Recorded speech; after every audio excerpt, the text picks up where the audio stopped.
Oke, assalamualaikum warahmatullahi wabarakatuh. Kita akan lanjutkan untuk pembahasan kita kali ini yaitu tentang design operation. Nah, langsung saja ke materinya. Design operation atau pendesainan rangkaian transistor. Operation di sini artinya pekerjaan atau pengerjaan ya. Nah, jadi boleh saya singkat pengerjaan ini saya satukan menjadi pendesainan. Langsung dengan ini proses pendesainan rangkaian transistor. Nah, gini, kurang lebih seperti ini. Jadi, ada proses pendesainan dan proses analisa. Nah, yang sudah kita bahas sebelumnya, sebelum subbab 11 ini adalah proses analisa. Hampir semuanya proses analisa. Nah, sekarang yang kita bahas adalah proses pendesainan. Nah, saya kasih tahu saja, untuk proses analisa ini adalah outputnya, proses analisa ini, outputnya nanti mencari arus dan tegangan output. Jadi seperti itu. Hasilnya dari proses analisa adalah mencari arus dan tegangan output. Untuk proses pendesainan, arus dan tegangan output, saya ulangi lagi, untuk proses pendesainan, arus dan tegangan outputnya sudah ditentukan. Nah, selanjutnya yang harus Anda cari di situ adalah nilai-nilai resistor, salah satunya. Mungkin spek dari transistornya juga, besar kecilnya tegangan supply berapa, itu yang harus Anda tentukan dalam proses pendesainan. Jadi berbeda ya, seperti seakan-akan terbalik prosesnya, jadi berlawanan. Ayo kita bahas dulu di sini. Discussion thus far have focused on the analysis of existing network. Jadi pembahasan sampai sejauh ini itu hanya difokuskan pada proses analisa dari suatu rangkaian yang sudah tersedia. Jadi rangkaian yang sudah ada, kita tinggal analisa, nilai-nilai resistornya sudah ada, rumusnya juga sudah tersedia. Yang ditanyakan biasanya adalah arus dan tegangan output. Jadi tinggal masukkan nilai-nilai, harus teliti, sehingga bisa nanti ketemu arus dan tegangan outputnya. All the element are in place. Jadi semua nilai resistornya sudah ada, beta transistornya juga sudah ada, terus sumber tegangannya juga sudah ada. Jadi seperti itu. And it is simply a matter of solving for the current and voltage levels of the configuration. Jadi proses analisa ini memang tujuannya adalah untuk menyelesaikan atau untuk menghasilkan arus output dan tegangan output. Arus outputnya kemarin kita namakan ICQ atau IC saja. Nah, tegangan outputnya adalah VCEQ. Nggak bisa di ini. VCEQ ya, tegangan outputnya. The design process is one where a current and or voltage may be specified. Jadi proses pendesainan itu di mana proses ini di mana arus dan atau tegangannya mungkin saja sudah ditentukan atau sudah ditentukan keduanya. Jadi may be specified. Jadi mungkin sudah ditentukan arus dan tegangan outputnya. Dan and the element required to establish the designed level must be determined. Dan elemen atau komponen yang dibutuhkan untuk menghasilkan rangkaian yang diinginkan itu harus dicari, ditentukan atau dicari. Kita harus mencari nilai R-nya berapa, tegangan supply-nya berapa, tipe transistornya apa, jadi seperti itu. Itu proses pendesainan. Jadi seperti itu. Kalau kita tulis, kalau boleh kita tulis di sini desain proses sama analisis proses. Jadi kalau analisis proses dulu yang sudah kita bahas sebelumnya, selama ini kan kita sudah disediakan rangkaian.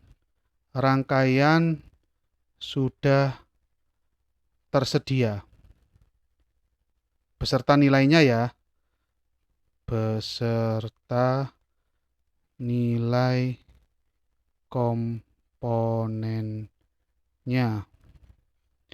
Nah, yang perlu kita hasilkan dari proses analisa itu adalah yang ditanyakan biasanya arus, output ICQ atau IC, dan VCEQ, tegangan outputnya. Yang harus ditentukan adalah arus, output, dan tegangan output. Berbeda dengan desain proses, itu bisa jadi yang ditentukan itu ICQ-nya dan VCEQ-nya. Jadi seperti ini. Salah satunya ya, ini salah satunya. Jadi ICQ dan VCEQ-nya sudah ditentukan. Saya pengennya ICQ-nya 500 mA, VCEQ-nya 10 volt.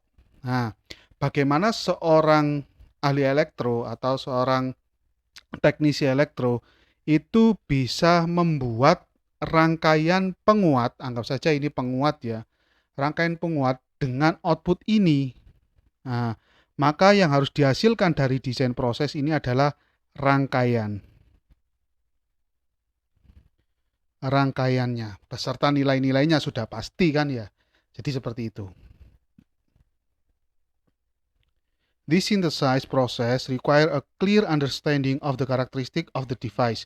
Jadi proses sintesa atau penyusunan rangkaian ini nanti itu membutuhkan pemahaman yang mendalam tentang karakteristik transistor, karakteristik device atau transistor. Jadi Anda harus membaca datasheet-nya. Datasheet kan meliputi di dalamnya ada arus maksimum, arus kolektor maksimum, tegangan maksimum, VCE max, dan arus bocor, penguatan, masih banyak lagi informasi di situ. Ya, karakteristik terhadap temperaturnya gimana, jadi seperti itu.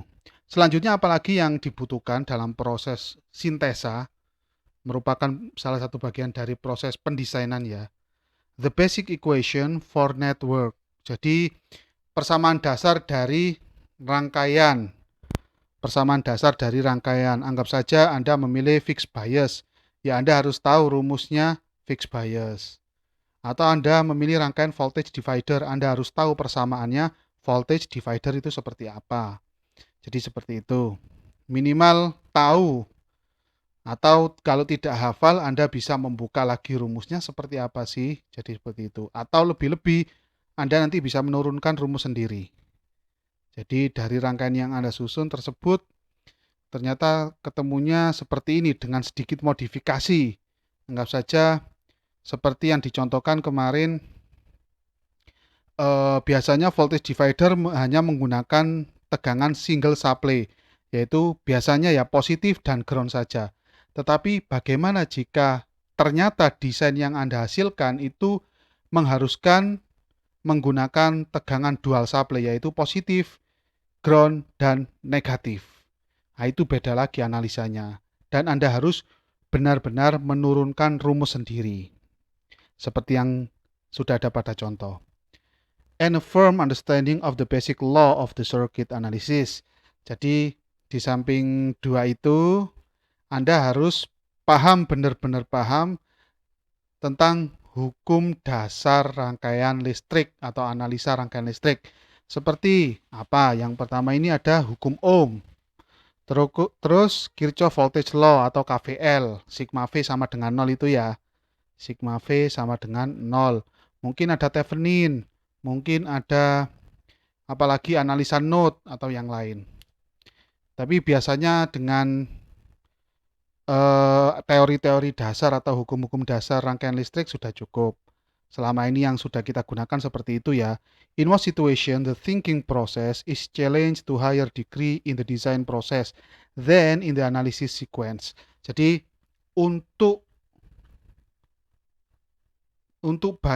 pada banyak rangkaian atau pada banyak kondisi atau situasi, proses pendesainan ini membutuhkan effort yang lebih besar, membutuhkan pemikiran yang lebih mendalam dan effort yang lebih besar dibandingkan dengan proses analisa. Jadi seperti itu. Desain proses ini pemikirannya atau effortnya lebih besar dibandingkan dengan proses analisa.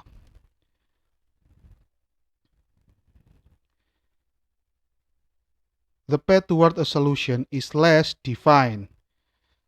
Jadi biasanya untuk proses desain itu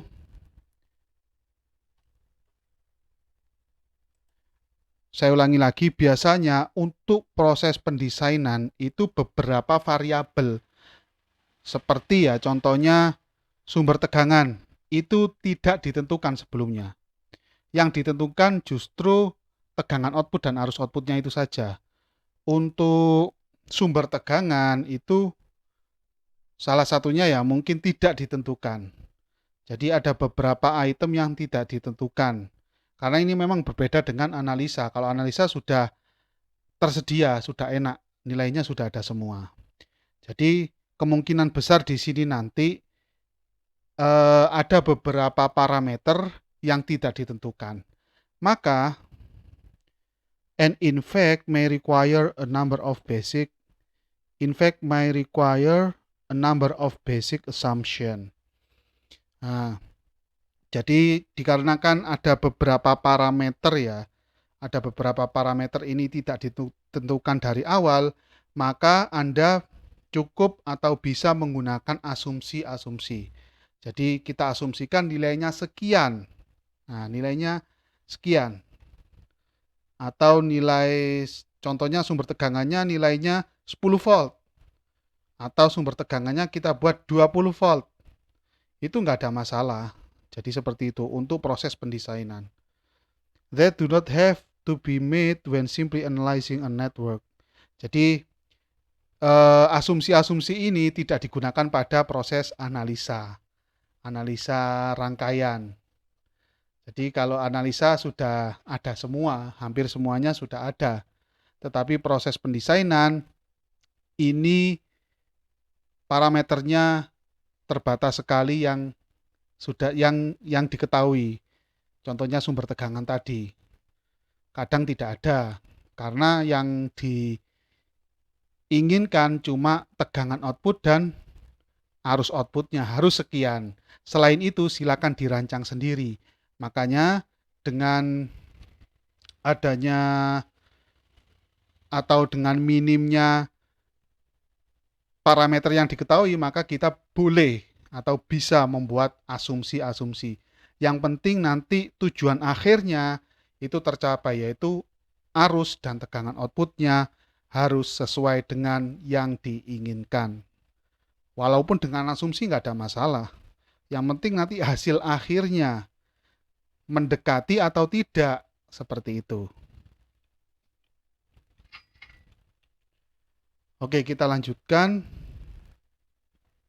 The design sequence is obviously sensitive to the component that are already specified and the element to be determined. Urutan pendesainan itu tergantung, is obviously bisa diterjemahkan bagaimanapun juga, dia tergantung pada komponen yang telah ditentukan. Dalam hal ini komponen tidak harus resistor, kapasitor, induktor, bukan. Komponen di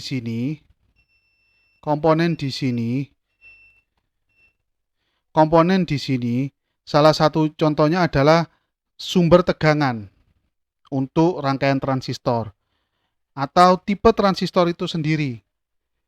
Bisa juga arus output dan tegangan output. Komponen di sini bisa contohnya tipe transistor atau tegangan supply-nya atau IC key-nya dan VCE key-nya. Jadi urutan pendesainan transistor itu mau tidak mau tergantung pada komponen yang telah ditentukan. Nah, catatannya komponen di situ ya salah satunya beberapa yang saya tulis itu. Tipe transistor, tegangan supply, atau ICQ-nya atau VCQ-nya, mana yang ditentukan. Nah, dan dia juga tergantung pada elemen atau komponen yang harus dihasilkan. Jadi, dengan ketentuan tegangan supply, arus output, dan tegangan output sekian, maka saya harus menghasilkan nilai resistor berapa. Jadi seperti itu salah satu contohnya. Di sini juga ada contoh, if the transistor and supplies are specified, jika tipe transistornya dan power supply-nya sudah ditentukan, berapa tegangan supply-nya, the design process will simply determine the required resistor for a particular design. Jadi proses pendesainan ini itu dia harus menentukan nilai resistor yang dibutuhkan. Jadi berapa nilai resistor yang dibutuhkan agar contohnya ya, agar outputnya atau hasilnya sesuai dengan yang ditentukan. ICQ dan VCQ-nya agar sesuai yang ditentukan. Jadi seperti itu. Nah ini, once the theoretical values of resistor are determined, jadi pada saat nilai resistornya sudah ketemu ya, sudah ditentukan atau sudah ketemu berdasarkan teori hasil perhitungan sesuai dengan rumus yang ada, the nearest standard commercial values are normally chosen. Jadi nilai yang mendekati dengan perhitungan tadi itu biasanya nilai tersebut yang akan dipilih. Anggap saja nilai perhitungan kita menentukan RC, mencari nilai RC, ternyata dia ketemu 900 kilo. Mohon maaf, terlalu besar ya. RB gitu saja ya. Biar RB nilainya 900 kilo ohm. Sedangkan di pasaran itu yang ada di pasaran itu 860 kilo. Maka nilai ini kurang. Jadi harus saya tambahkan, kita seri dengan anggap saja 39 kilo. Jadi hasilnya akan sangat mendekati, yaitu 899 kilo ohm. Jadi seperti itu, nggak harus pas sesuai. Tetapi Anda harus berusaha untuk mencari nilai yang paling dekat. Ya, nilai yang paling dekat dengan yang dihasilkan berdasarkan perhitungan. Anggap saja ini berdasarkan perhitungan rumus.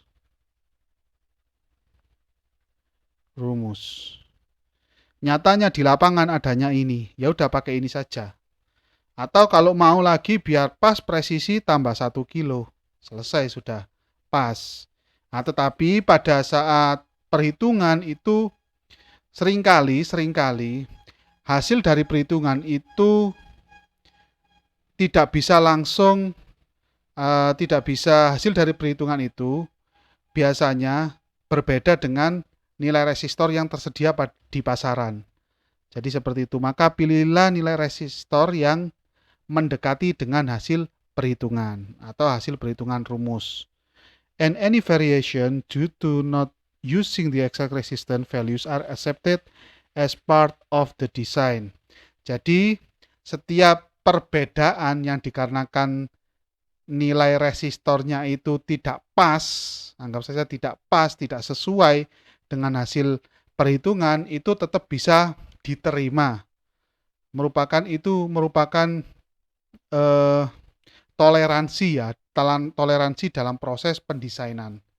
Jadi seperti itu. Seringkali nilainya itu sulit dicari di pasaran.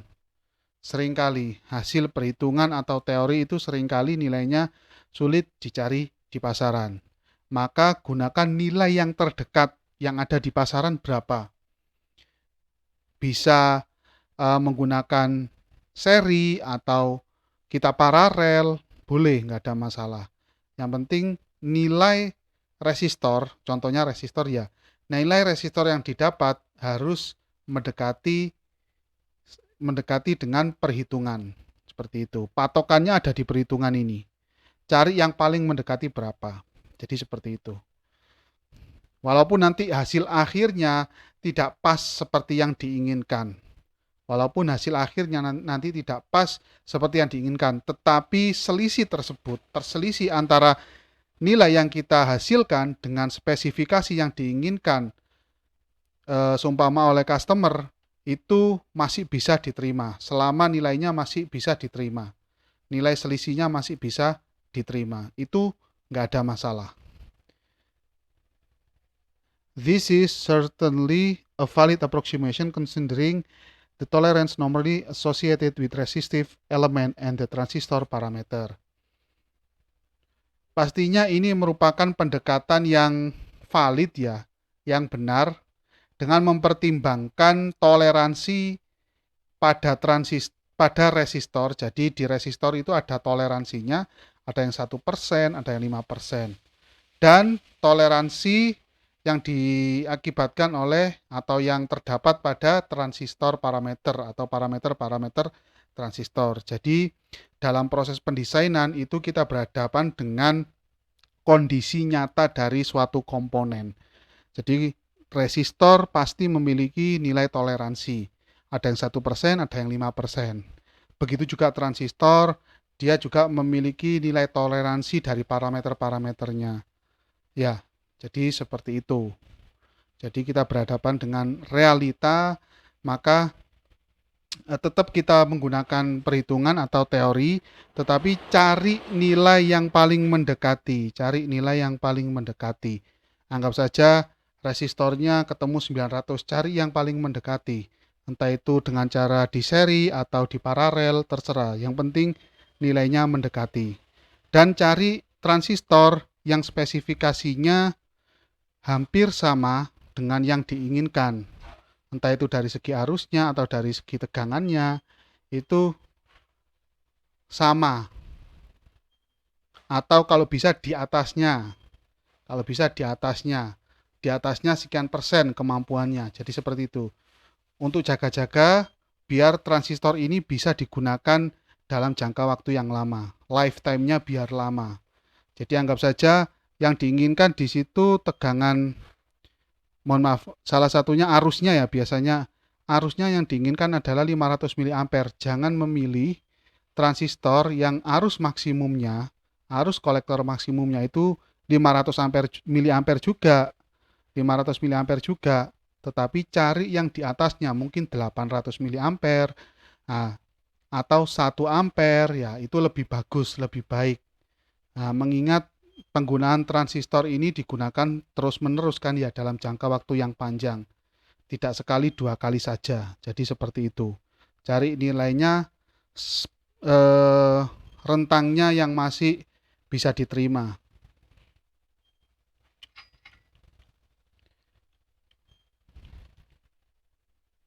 Selanjutnya, if resistive value are to be determined, one of the most powerful equations simply Ohm's law in the following form. Jadi jika nilai R-nya itu yang harus kita cari atau yang harus kita tentukan, maka ada satu rumus yang sangat bagus ya, yaitu rumus hukum Ohm. Di sini ada R unknown, R yang tidak diketahui sama dengan VR per IR, ini hukum Ohm. Ya, rumus yang ada pada hukum Ohm. R sama dengan V per I. Atau R unknown, R yang tidak diketahui sama dengan VR per IR. In a particular design, the voltage across a resistor can often be determined from specified level. Jadi pada desain tertentu ya, atau pada beberapa desain, tegangan yang ada pada resistor atau tegangan drop pada resistor, biasanya ada yang mengistilahkan tegangan drop atau tegangan resistor, boleh tegangan resistor itu seringkali dapat ditentukan dengan nilai yang sudah ada. Umpamanya di situ sudah ditentukan, anggap saja VRC umpamanya, tegangan pada resistansi kolektor, VRC, tegangan pada RC. Nah, itu anggap saja sudah ditentukan di situ 12 volt. Atau VRC bisa kita cari, jika belum ditentukan, bisa kita cari VCC minus VC, umpamanya seperti ini. Nah, ini salah satu rumus ya.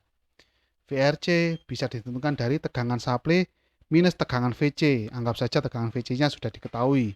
Jadi seperti itu. Atau VRC sudah ditentukan dari apa itu namanya? Dari asumsi awalnya VRC, oh ini tegangannya di sini 12 volt. Nah, maka bisa kita gunakan langsung VR ini bisa kita ganti dengan VRC. Nah, tujuannya kan untuk mencari R unknown, R yang tidak diketahui ini. If additional specification define the current level, jadi jika ada spesifikasi tambahan atau ketentuan tambahan di mana spesifikasi tersebut atau ketentuan tersebut menentukan nilai arusnya, maka persamaan ini bisa kita pakai. Jadi anggap saja IR-nya juga ditentukan di sini. Nah, IR-nya ditentukan umpamanya 20 mA.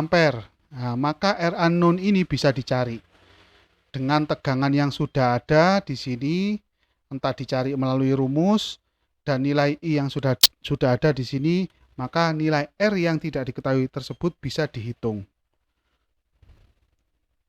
Ini can then be used to calculate the required resistance level. The first few examples will demonstrate how particular elements can be determined from the design specification. Jadi ini ada beberapa contoh ya. Selanjutnya ada beberapa contoh yang akan menunjukkan bagaimana nilai-nilai, anggap saja bagaimana resistor itu bisa ditentukan dari ketentuan desain. Jadi bagaimana contohnya nilai resistor RC ini belum diketahui, RE juga belum diketahui, R1, R2 juga belum diketahui. Nah, bagaimana kita bisa mencari nilai-nilai R tersebut dari spesifikasi yang sudah ditentukan. Anggap saja outputnya sudah ditentukan, arus dan tegangan outputnya sudah ditentukan. Bagaimana caranya kita bisa mencari nilai RR tersebut. Jadi seperti itu.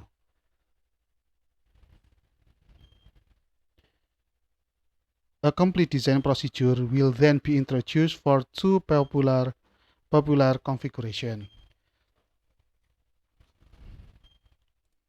Pada subbab ini juga akan dijelaskan apa itu ya? Akan dijelaskan prosedur pendesainan secara lengkap untuk dua konfigurasi rangkaian yang sering digunakan atau yang populer. Jadi seperti itu. Jadi step by stepnya gimana nanti akan dijelaskan secara detail. Tetapi untuk dua konfigurasi rangkaian yang sering digunakan saja. Di sini saya sebutkan rangkaiannya apa yang sering digunakan, yaitu emitter bias dan voltage divider. Ini sering digunakan. Jadi akan kita bahas design operation. Untuk penyelesaiannya ini merupakan kebalikan dari analisa proses atau proses analisa. Jadi oke, terima kasih. Untuk contoh-contoh soalnya akan kita bahas pada video selanjutnya.